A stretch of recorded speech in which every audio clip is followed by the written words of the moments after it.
Did you see him all the Him time? and his brother, yeah. We the only three. First day, Fela Gipsman, Peter Handwerker on the camera. First of all, could you please tell us your full name, where you were born, and when? My name is Fela Gipsman. I'm born in Poland, in Będzin, September 5th, 1926. Could you tell me a little bit about your life? What life was like in Będzin when you were a child? Well, And about your family. I was fortunate. I had a very good life. We were well-to-do. I had my parents, and I had three brothers, one older, one 2 years, then was me, and two younger brothers. We were all 2 years apart. We were able to go to private schools and public schools. And of course, before I went to a private kindergarten, which I have pictures to show you later on. Can you tell me about your parents, what they did? My father was traveling a lot because we had, how shall I say, a wholesale place that he was sending home boxcars with merchandise, and that wholesale place was to sell food for cattle.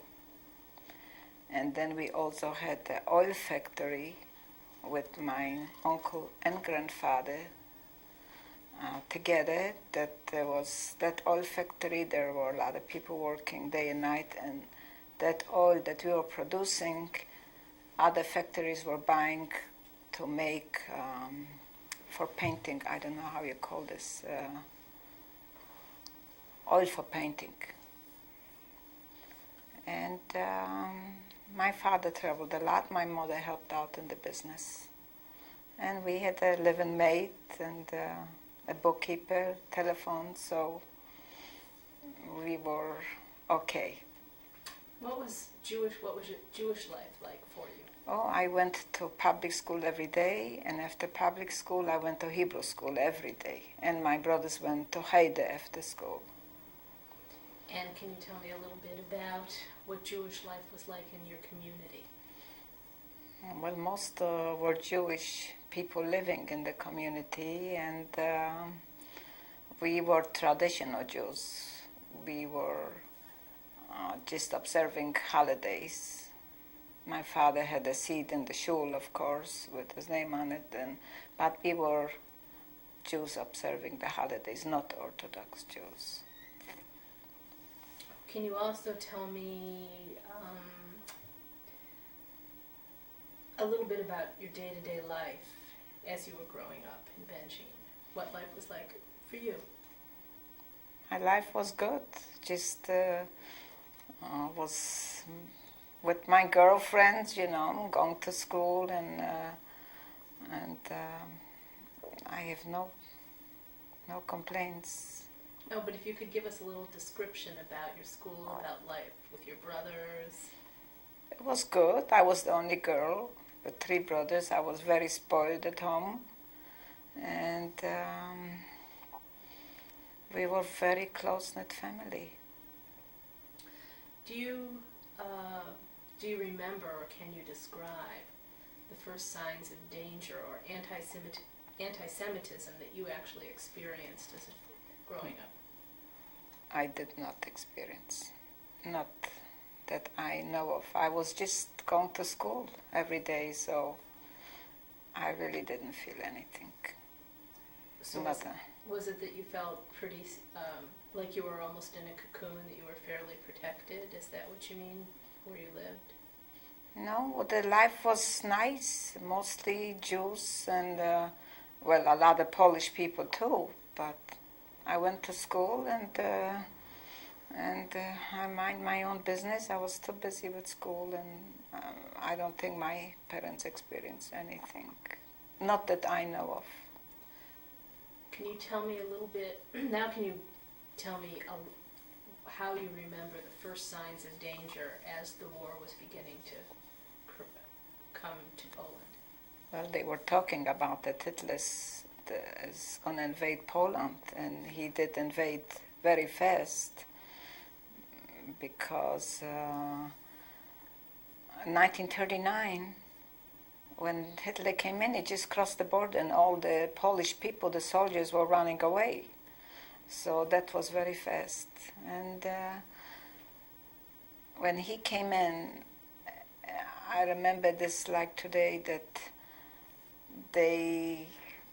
when we had to wear the Jewish armband, and they round us, and I didn't have one on me, and they took me down where the Polish soldiers used to be in those casernes and those big buildings where they lived, and they took me down there, and they brought a lot of people that day, young and old, who didn't wear the armbands, and we had to stay on our knees all night long because we didn't wear that armband, and I was so scared and crying all night long, and the next morning they let us go home. That was my first experience with the Germans. And what followed? What followed? That was the end of 39, because they came in September to Benjin, the German. After this, we couldn't go to school anymore. We had to have a certain time that we cannot go out at night anymore. And times were very bad with food. And I couldn't see my friends, you know. We were just like, everybody was cooped up in the house. And 1942, in December, they knocked on our door in the middle of the night. And they had to have a certain amount of girls to take to camp. And they knocked on my door, and they wanted me to go with them. And I'll never forget this, that my father was crying. He wanted to give him money to leave me home, but they wouldn't listen, they just took me away. And that was... And since they sent me to camp that time. My 3 brothers were left with my parents that time. Would they continue at this time? This house in which you were, was this the house in which you had always lived, or had you been moved into a ghetto area at this? Well, the ghetto happened after, not at my time. The No. ghetto occurred after you were taken away? Yeah, I think the ghetto occurred in end of 1939, 43, I think. So Yeah. when the Germans came for you, what was it that where did they want to take you? Did they give any explanation? They just need a certain amount of girls to go and work in camps, you know. That's why they're rounding up one time girls, one time boys, one time men. They had certain orders to do what to round up and when. That's how it was going on. And after they took you, what happened? Was it in the night? Was it in the day? How did this happen? They sent me to next town, Sosnovitz. They sent me, and that was like they used to call it the Durkangslager. Like you know, they're putting people together and sending them out different places. And I was there, I think, a day and a night. And they had a certain amount of girls. They sent to Blechame. Blechame was that time a concentration camp already. So they combined girls from that camp Blechame and the girls who were shipped there. And they combined 100 girls, and they sent us with boxcars to Sudetenland. And that was deep Czechoslovakia. And we were only 100 girls in that camp. Now, can you tell me, when you first arrived in Blechhammer, can you tell me what you witnessed and what was going on? Nothing. It was just one room waiting to be sent out. I didn't witness anything. So then you were taken to the Sudetenland. Yeah. And what was the name of the camp they took? Schatzlau. Schatzlau? Yeah, this was a small camp. It was belonging like to Theresienstadt. All the small camps belonged to the camp. So it was a satellite camp. Mm-hmm. And while you were there, when you arrived, what happened? Can you tell me? Well, first of all, I had the little diamond ring that my parents gave me. First of all, they took it away right away.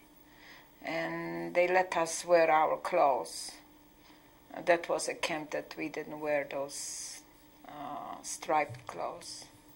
And we were assigned work in a spinnerei factory. This is in a factory that you were working on raw material for, how do you call this,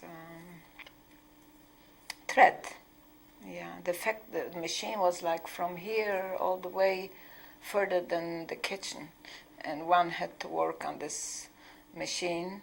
It was mostly the spools were running like an oil. You had to hold it with your hand to stop it if the thread tore, and we were working barefoot. It was all wet on the concrete, and then they gave us those wooden shoes to wear, and we went every day to this factory to work there. And was it all just women? There was Czech women, but a few were spying on the Czech woman. I have a picture from the Czech woman that she helped me with a sandwich every day, because I made some slippers, from the thread and different things I was crocheting. And you bartered? It was like an exchange. You gave her something, and she. No, I just made it for her. I used to go to the bathroom, and she used to tell me news, what's going on. And she used to give me a sandwich, and later got so bad because other Czech was spying on her, so she used to hide the sandwich. She used to come early, the sandwich under my machine, so I have something to eat. And were you, what was a day like? How were you woken up, and at what time, and what can you take me through the day? We had to get up 5 in the morning, and have they gave us something to eat, and they gave us, I don't know how you call this in English. It looks like reddish, but it's big and yellow. I don't know the names of it. And we used to eat this for breakfast, and I had a lot of problems with my stomach. I couldn't digest it. So for the first year, they gave me like oatmeal every morning. And like I used to get the sandwiches from my parents once a week in a little bag. After a year, they took this away from me too. And later on, I had no choice. I had to eat this. I had a lot of problems with my stomach. You said that your parents sent you sandwiches. Yeah. Can you explain? It was dry, 2 pieces of toast, like dry bread, 2 pieces. How did your parents manage to do this? They were not in the ghetto that time. They were still living at home the first year. Like I said, the ghetto probably started in 43 later on. And I was sent away 42. So they managed, you wrote them letters, and you were able to correspond? Letters, just a couple words, Like mail used to come into us too, but then just the first year, that was it. It was not a concentration camp that time. It was like they were calling a working camp. So after getting back to the way the day went, after you were given some breakfast, then what? Then we went we marched to the factory and worked there all day long. And then at night we came back. We got dinner. It was just like soup with, they used to call korpiele. I don't know how you call this in English. With some hard bread or? Yeah, hard bread. And when it came Christmas around, we used to get dog biscuits, and that was like the best cookie in the world. And what happened from this camp? Where were you? Where were you taken? I was 2.5 years there till I was liberated. And you were never anywhere else? No. And you witnessed, so how would you describe, in comparison to other people and other survivors, what it was like where you were? It was very bad. We thought that's the worst. But comparing what I heard later on, it was pretty good. While you were there, did you know what was going on with your parents? How did you get news? No. The woman was just telling me about the war news, where the Germans are, where the Russians are. That's all. When I was the one who gave me the sandwich. That's all. We didn't know anything else. Did you witness while you were there, were women shipped out to other places, or were all the women pretty much kept right at this? No, everybody was kept there. We were 100 women to start with the camp. Then they brought in 20 more girls from Hungary, and then again 20 more girls from Hungary. So we were 120 girls altogether. And I was 5 girls, including myself, we were the youngest girls in the camp. They called us the kindergarten. And were there any other girls from Benjin with you at the time? No.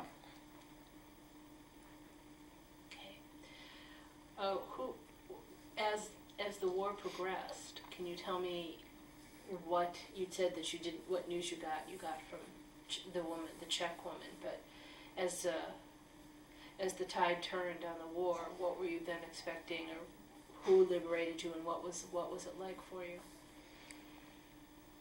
The last day, that was the last day for us in camp, we knew that the Americans are close and the Russians are close. And the day before it ended, they opened up the camps and all the assessment ran away. But I tell you, before it was over, we had to march every day and dig ditches for the German army that they can shoot out a copy. How you call this? So they had trenches? Yeah, we had to dig those very deep down, and so the German army could go down and shoot out. And that time Auschwitz was already over, so all the assessments with the dogs came to our camps, not just our camps, but all the camps around. And when we were digging the ditches, the dogs were running around, and we were not supposed to even stand up or straighten out. We were so frightened and digging the ditches all day long. That was just before the war was over. Can you describe for me the day of liberation for you? What happened? Well, that morning all the assessment ran away with the dogs, and they opened the doors, and we ran out on the street, and we were waiting who was going to come first, the Americans or the Russians, and the Russians came in first. And they liberated the town, and luckily was a Jewish general who liberated the camp with his platoon, whatever, and he was there in the camp watching over us that no Russian soldiers should touch us. That was very lucky for us. And they opened up all the stores the next day for us. We should take whatever we want to. So the only thing we were looking for was food. What about clothing? What kind of clothing had they? I was wearing clothes. I didn't wear those striped clothes. Ever? No, never. And I had a number wearing on my neck. Everybody had a number. While you were in this camp, were there any kind of medical checkups and things? Yeah, where they... yeah. Dentists came from the bigger camps once in 6 months, and so did the doctor. But nobody in this camp ever had a period because they were putting something in the food. So that was it. And after the liberation was quite a while, then I would get everything back to normal. And did they at any point during the 2.5 years you spent there, were any of the women taken away and transported or shipped out to someplace else? No. And were you all Jewish? Yes, all Jewish. And it was as if it was a protective enclave. I mean, in regards to every place else. Oh, we supposed to be shipped to Auschwitz, maybe 6 months before the war ended, and those boxcars were ready for us. But the Russians were moving so fast that they didn't have a chance, because if we would have been shipped, I wouldn't be here today. So once liberation came, can you tell me what happened to you at that point? Where you went, what you did? I went with my friends. We stayed a week or two in the place there, and after this we went to Czechoslovakia, not far from Prague, and we were there on a farm, all of us together, and just working for food. And then a sister of my friend went back to Poland looking for family, and must have been in the Jewish center that everybody was looking for somebody, that my cousin Abe's Frosch's brother was there, and he happened to talk to her, and she told him that she's living with me near Czechoslovakia, and so he gave her a message that I should come to them and be with them, and if I won't come to him, he'll come and get me. That was the message. So what did you? So I just had some underwear, a little small suitcase, and I went to Poland to look for him. And he was living in Breslau with my friends, and that was my future husband at the time. I didn't know, but he was a schoolmate of there, and we were all living together. When I came there with a small suitcase, my cousin took my suitcase, and they lived in an apartment, and he opened up the suitcase, and I had some underwear, and I don't even remember it's something to change or not. He threw everything out through the window. He told me, I'll give you better things than that. And then what happened? And I lived with him till my uncle found out that we are alive, and he came to Breslau and tried to smuggle us to Germany, because all my uncles lived in Germany. I had 4 uncles which survived, and they were mine. They were brothers of my mother. He smuggled us through. Once they caught us on the border, the Russians. We went back to Prague that time, and then he on foot. We had to go at night, and then he smuggled us again through, and we made it. And then we came to Munich. I lived with my uncles until I got married. And then how long were you in Germany before you came to the United States?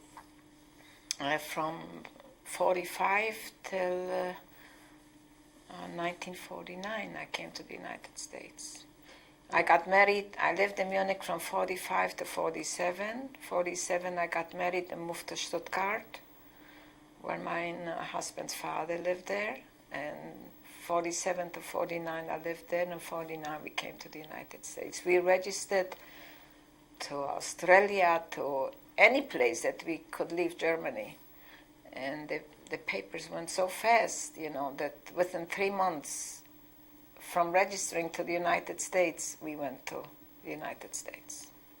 And where did you arrive in the United States? We arrived to Munich. We arrived to New York, and we had big tags hanging on us and the names. And right away from the station, New York, they transferred us to Lancaster, Pennsylvania. Do you know why you were sent to Lancaster? Because every city sponsored so many people, and we were from the joint, United Distributions, whatever they called, and that city sponsored us. We were the first couple from after the war to arrive to Lancaster, Pennsylvania. And so a woman was waiting for us with the car there in Lancaster, and she picked us up and took us to a furnished apartment, Jewish people, and they provided us with a furnished room and food. And there were only 400 Jews living in this town that time, German Jews, I think, and they came there and they wanted to meet us. They thought that people coming, they uneducated, with like years ago, with a bag on their back, so they were disappointed in a way, but anyway, they were happy to see us, and they are the ones who sponsored us to come to the United States. They were responsible. And what was life like after They that? treated us very well. They gave us food and a nice place to live with Jewish people. Every couple took us out every night someplace else, and we wanted to go to work. We didn't want to stay home.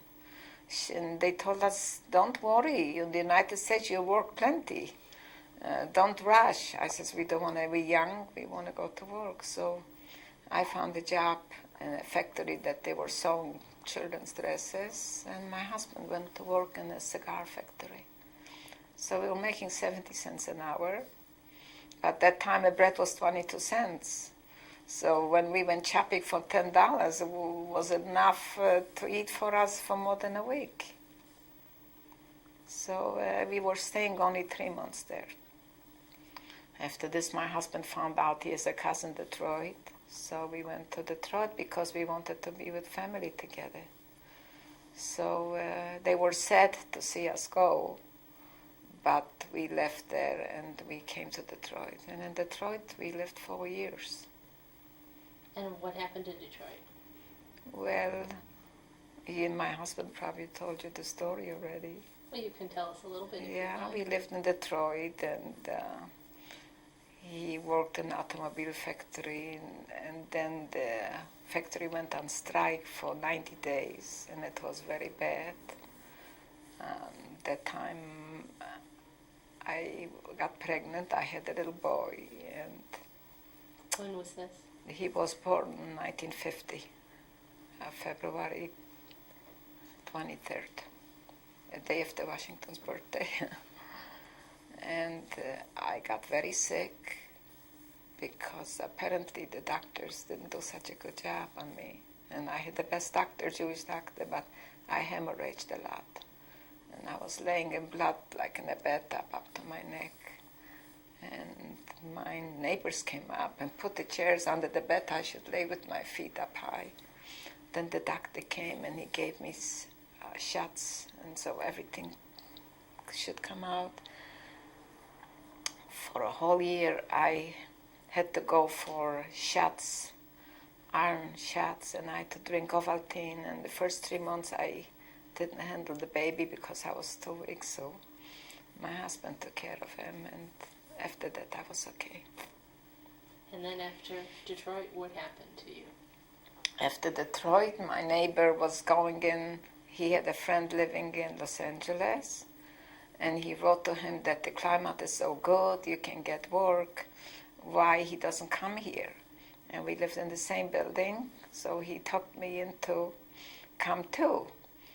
And we already had a nice furnished apartment and friends, and I decided, I said, okay, better climate, we'll go, because the winters were very hard. By the time you dressed up, you had to go back up to the room. So I said, okay, we'll go with you.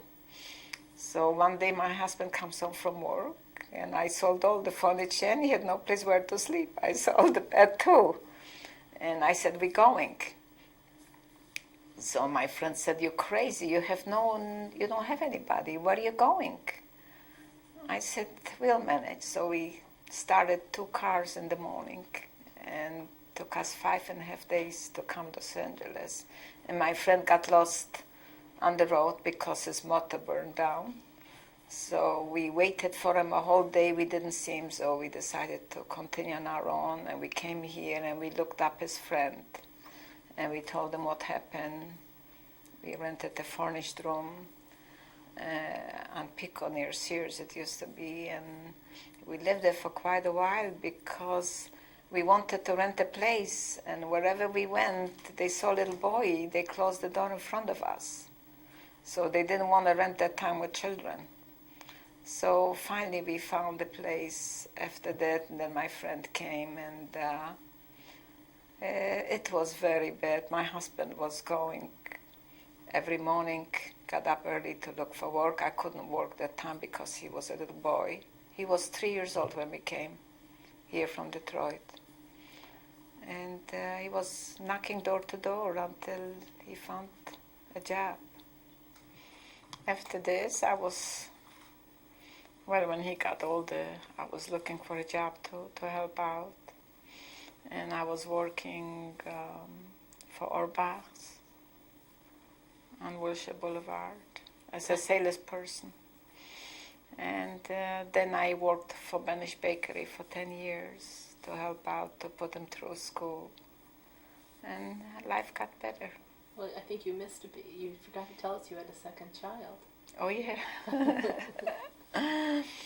Mark is born here in Los Angeles because after I was so sick, I was scared to have another baby. I went here to a doctor and I told him the whole story, and he took wonderful care of me. And he was born 1955, and I didn't have any problems after him.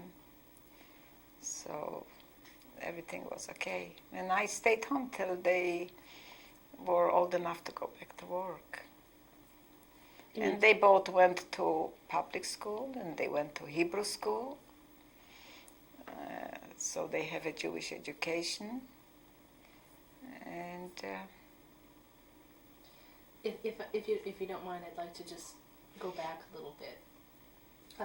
I wanted to know if you could tell me if you know what happened to your family and how you found out. Well, I found out that they went from the ghetto to Auschwitz. My older brother was in the same camp that my cousins were, and he was just shipped out a week before from this camp to Auschwitz. If he would have been a week longer and my cousins came there, maybe he would have been alive.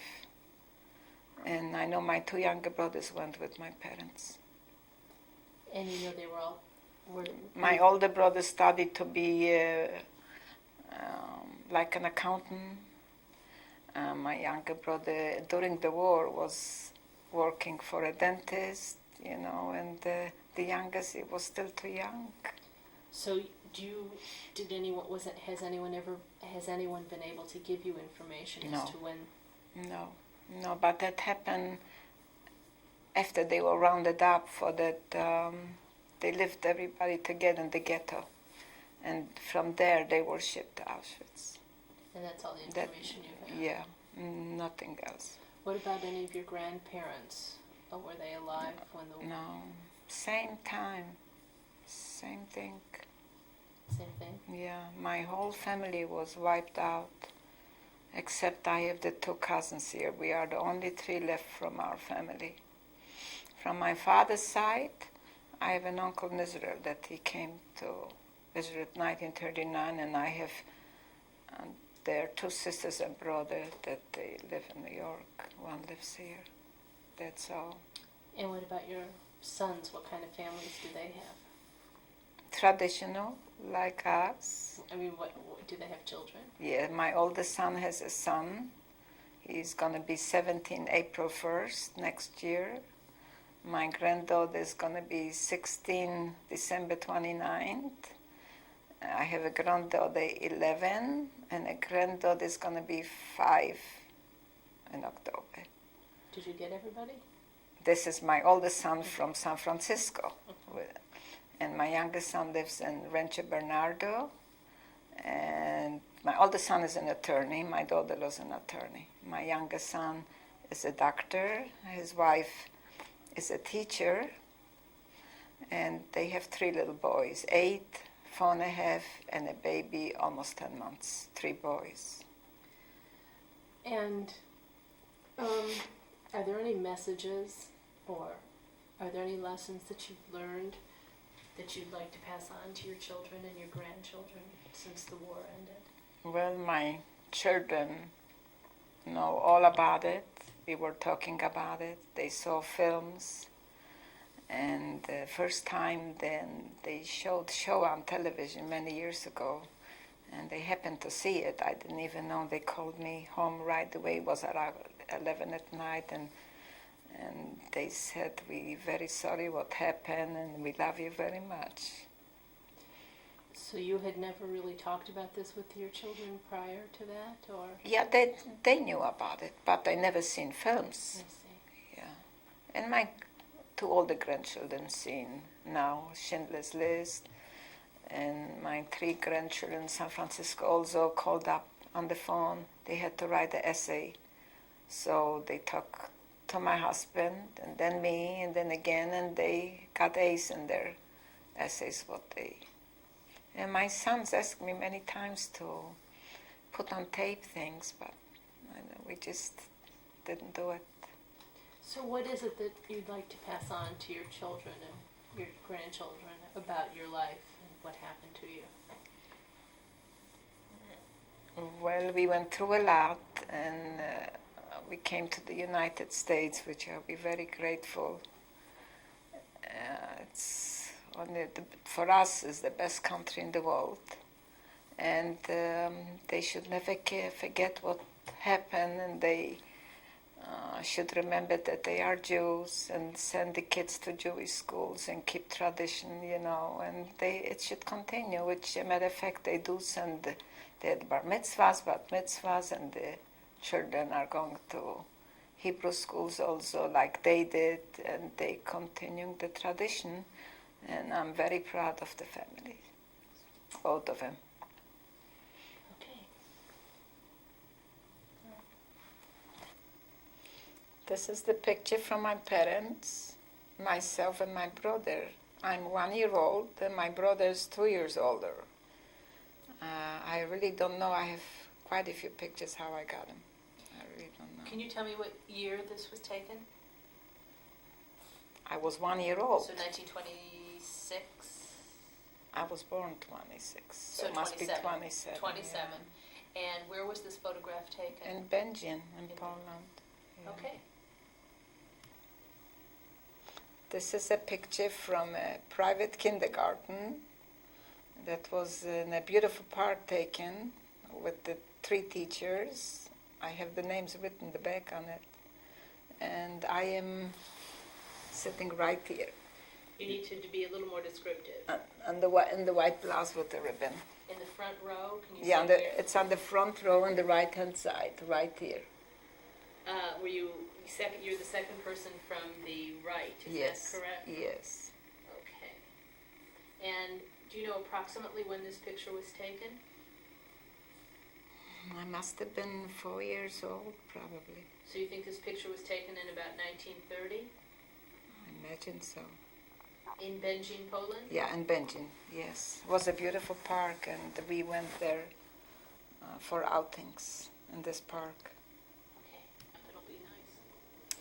This is a picture. I took an excursion with the school class from Będzin to Krakow, and we went into the salt mine, and I bought a postcard to send home to my parents, and everything what you see on this picture, all the figures are made out of salt.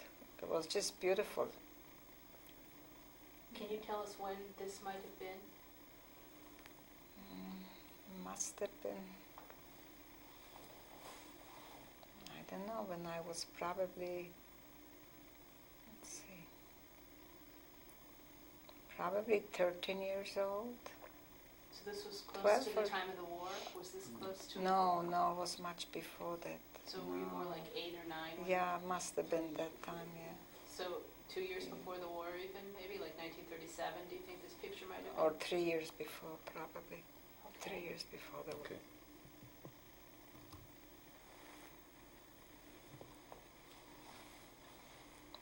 Well, this is the postcard that I sent them from Krakow, and I wrote it to my parents, and this is my father's name, Oshek Fischel Będzin, ulica Podzamcze 23.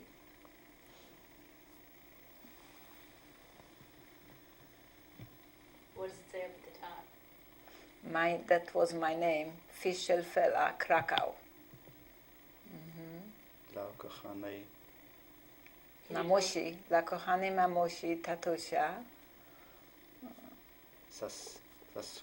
posyłam. Yeah. Maybe you can read it, can't see so No. well. So what were you telling your parents on this postcard? That I'm having a good time. And can you tell us about the postmark on the stamp? What the date It's is? 5 groszy it was. The date Six- is The 16th, what is it? May 38. Okay, So May 38th. Okay. Yeah. Thank you. This is my father, and this is a picture from the Polish Orbis. It's like a passport picture, that because he was traveling a lot to close to the Russian border. And that's the original picture. And what was your father's name? Moshek Fischel. Hmm. And do you know when this picture was taken? No? Okay, let's move to... No, I don't know when any. And who is And this? this is my mother, And what was Sarah. Sarah Gutman was her maiden name, Gutman, but then Fischel. And That's these my mother. pictures were all taken in where were these On pictures? Benjin. Those pictures are taken in Benjin. Next. And that's my brother. His name was Jankoš. And I think all those 4 pictures of the 4 of us were taken just the beginning of the war, 1939. And was he your oldest brother? He was 2 years older than me. Okay. And that's me. I was 2 years younger. My name was Felicia, but I changed it in the United States to make everything short. So my name is Fela. Want to go to this guys? Yeah, this is my brother Shemek, 2 years younger than me. Which one? This one right The here. one on the The right, yeah. And who's the other one? And the other one is Kalma, and he was 2 years younger. We were all 2 years apart. So he would, could you explain he was 2 years? 2 years younger than Shemek. I see. And these were all taken when, do you think? That was in the beginning of 39. And where were these all taken? They all taken in Benjin. This is a picture from my grandmother. Her name was Kyla. And my uncle Joe, he lives in New York. He's 72 now. And I apparently had this picture, and I gave it to my uncle in New York, and he made a big portrait out of it. And what happened to your grandmother? My grandfather died during, after Hitler came in, that I remember. My grandmother perished in Auschwitz too. Okay. These are 3 friends that we were together in camp, and we were in the same room for 2.5 years. Can you tell us when this was taken? That was taken after the war, after liberation. Do you know where? Munich, 1945. I really don't remember where we took that picture. Munich, 1945 it was taken. Yeah. Munich 19. Munich, 1945? Yes. And these women, what was the name of the camp you were in with these women? Schatzlau by Trautenau. Schatzlau was a small camp. A satellite of Theresienstadt, Yes. correct? Mhm. And they all survived with you? Yes, they all survived. The middle one I met in Israel. The one on the right-hand side I know of that she lives in France. And the one on the left side, I met her in New York many years ago. These were 2 girls that we were like the kindergarten of the camp. And one I met in New York, and one I met in Israel. And again, do you know when these were taken? The same time must have been. You think All of them maybe right after 19 liberation. Can you give me some names? Do you remember their names? No, unless it's written on the other side. Sesha and Tushka were together with me in the same room for 2.5 years, and we were the kindergarten of the camp. On the right-hand side, her name is Sesha. On the left side, her name is Tushka. And Sesha lives in Israel, and Tushka lives in Israel. I met them in Israel once. And can you tell us where and when you think this was taken? That was taken right after liberation in Munich, 1945. This is a Czech woman at the same town that I was in concentration camp.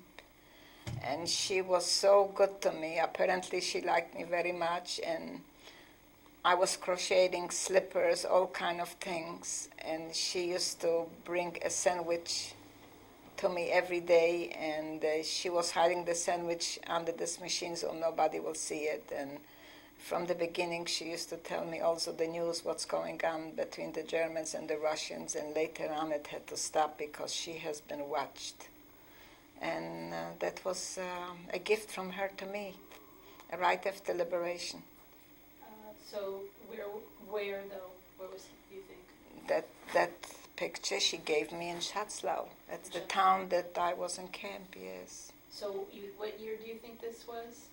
When I was liberated, 45. I was liberated May the 8th, 1945, and that was a week afterwards she gave me the picture. And could you tell us her name? Unless it's written the back, I don't remember. That's right. Her name is Krupka, and it was taken May 5th, 1945. Camp was in the woods, and she used to work in the same spinnerai factory that we were working. And so she lived close by to the factory where she was working. And so I used to see her every day. So this was near Theresienstadt? Mm-hmm. Okay. Or sure. Yeah, this is in Stuttgart. The picture was taken in the school, the Ort, that I used to go every day. And I wanted to learn a trade before I came to the United States, so I know something. So we were learning how to sew. And that's the class of all the people. What year was this? We came 49, so must have been end of 47, beginning 48. And probably. where are you in the picture? I'm right here. In the center. Yeah, right. You're right in the center behind yes. the woman with the blonde hair? Right. So the woman with all the big hair in the front of the picture, you're directly behind her? Yes. Okay. Mm-hmm.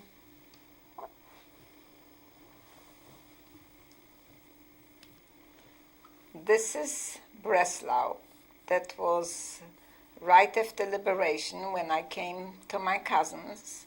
And this is in the backyard of the building that we used to live. These are my two cousins, Abe and Jack Frochtzweig. I'm in the center.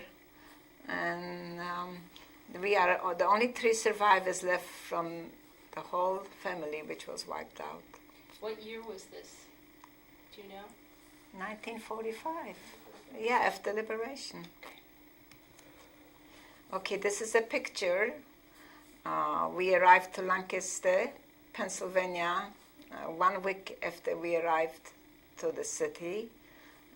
That's me, my husband, and my cousin, Abe Frosch. Tell us which one's who's who. Okay, my cousin's on the right-hand side. I'm in the center. My husband is Nate on the left-hand side. This is 1 month in the United States. Yes, 1 week. 1 week in the 1 United week. States. So what year was this? 19. We arrived March 29. Was a week later. April 1949. Yeah. Okay. This is a picture 1992 taken at the Friars Club. I was honored that time from the B'nai B'rith Sheba chapter, and I was president for 2 years, and the following year they honored me as Sweetheart of the Year. It was a beautiful party, and especially because my sons and my daughter-in-laws were there, and I'm very proud of my sons and my daughter-in-laws and the entire family. And and you said this is at the Friars Club? Yeah, in Little Santa Monica. Beverly Hills. In Beverly Hills. Thank you. Yeah, we had that time 179 people attending the fair. Yeah, it was a lot of donations, of course. Went for a good cause. They have 3 children, right? 4. You have the little picture over there. No, Oh, yeah. 1 little girl. No, that's not it. Okay, this is The youngest one. my son, Jack, my daughter-in-law, Judy. They live in San Francisco. They both attorneys. And my grandson, which is going to be 17 April 1st, and he's applying for pre-med school. My granddaughter, Debbie. Did I say his name is Danny? Yes. My grandson's name is Danny. My granddaughter Debbie, she's gonna be 16 December 29. And my granddaughter Lori, she's 11 and a half. And they all straight A students. And there's another girl there. And this picture was taken where? This was taken in Berkeley. Berkeley at the bat mitzvah of Debbie's, at Debbie's bat mitzvah. And she was carrying on the whole service from the beginning to end. She was like a cousin that time. It was just beautiful. And they very much involved in with the temple. And what year was this again? That was just 2 years ago. 2 years ago, so 1992. 2 years ago, yeah. This is my youngest granddaughter in Berkeley, and her name is Amy, and she's 5 years old. And my son and daughter, they have 4 children. And this picture was taken when, do you think? But must have been a year and a half ago, probably. So you think this was 1992? 2.5. Yeah. Okay, was at the same bat mitzvah, at the same time in Berkeley, and that's my daughter Felicia, and this is the older grandson is Aaron. He is 8 years old now, and this is our second grandson. His name is Alex. He's 4.5. Alex is being held by his mother, is Yes, that right? yes. And the other one your husband is holding? Yes, Okay. and my husband and me. That's at the same bat mitzvah 2 years And ago. this picture's from 1990. Okay, again, this is the grandchildren from my youngest son, Mark, my daughter, Felicia. The oldest son is Aaron, he's 8 now. The second one is Alex, he's 4.5.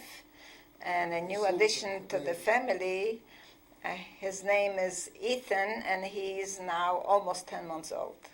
So the oldest one is the boy on The right side, Okay. on the right, yeah. Okay, and where? That was in Rancho Bernardo, where they live. And what year?